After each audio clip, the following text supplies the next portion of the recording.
ഇപ്പൊ MSF-നും പറ്റിക്കാണ്, യൂത്ത് ലീഗിനും പറ്റിക്കാണ്, ലീഗിനും പറ്റിക്കാണ്. അപ്പൊ എന്താ സാധാരണ നമ്മൾ പറയാറുണ്ടല്ലോ, കൊല്ലാക്ക ബാക്കി ഞാൻ പറഞ്ഞു. യൂത്ത് ലീഗരോട് ചോദിച്ചു നോക്കാണി ദൂത്തി ചലഞ്ച് അതൊക്കെ ഉണ്ടായിരുന്നു അറിയും.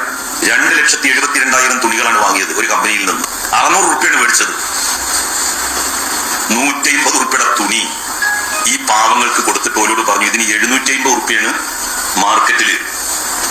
തുണി കണ്ടെടുത്തിട്ട് ഒരു അലക്കലക്കിയിട്ടില്ല. അപ്പോത്തിന് കരന്റെ നിറായി, ബാക്കിയുള്ള എല്ലാം വെളുത്തമാകും.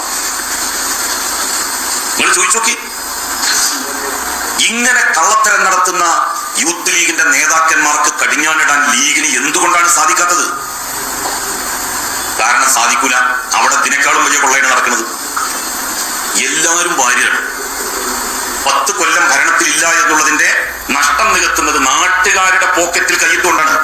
ഈ വാരൽ ലീഗ് അവസാനിപ്പിക്കണം. അടിസ്ഥാനത്തിൽ എനിക്കിത് പറയാൻ പറ്റുള്ളൂ.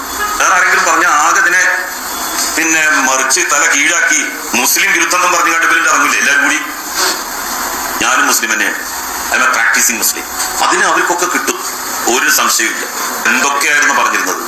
ഖുർആനിൽ അങ്ങോട്ട് കടത്തി, ഈന്തപ്പഴത്തിന്റെ കുരുവിൽ ഇങ്ങോട്ട് കടത്തി. എന്റെ മക്കൾ ഒരു തരി സ്വർണം പോലും ഉപയോഗിക്കാത്ത ആളുകളെ കുറിച്ച് ഇങ്ങനൊക്കെ പറയാൻ പാടുണ്ടോ? പടച്ചം കൊടുക്കും.